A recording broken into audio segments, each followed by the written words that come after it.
Moi, Jean, exilé sur l'île de Patmos, je fus transporté en esprit dans une vision céleste où le mystère du destin de l'humanité me fut révélé. Devant moi se dressait le trône de Dieu, resplendissant de gloire et de majesté.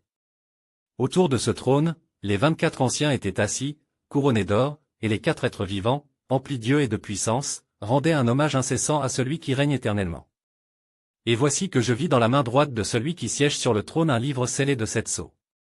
Ce livre contenait le dessein divin, le mystère du jugement et de la rédemption. Un ange puissant proclama d'une voix forte, « Qui est digne d'ouvrir le livre et d'en briser les sceaux ?»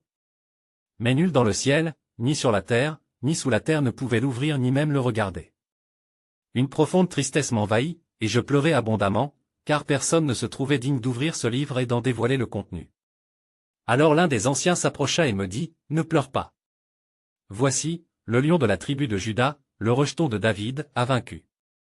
Il est digne d'ouvrir le livre et ses 7 sceaux. » Je levai les yeux et je vis un agneau, comme immolé, debout au milieu du trône, parmi les anciens et les 4 êtres vivants.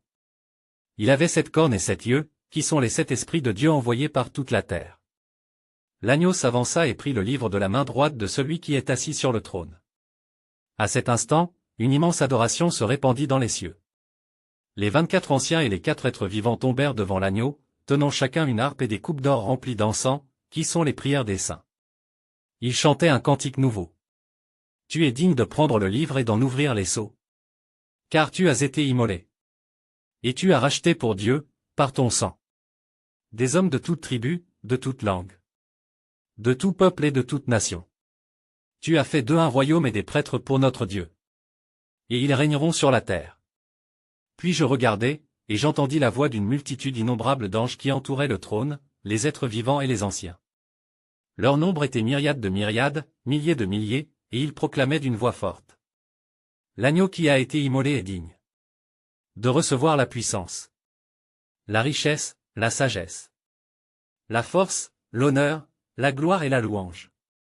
Et j'entendis toute créature dans le ciel, sur la terre, sous la terre et dans la mer, s'unir dans une seule louange. À celui qui est assis sur le trône. Et à l'agneau, soit la louange, l'honneur, la gloire et la puissance, au siècle des siècles. Alors les 4 êtres vivants dirent, Amen. Et les anciens tombèrent et se prosternèrent.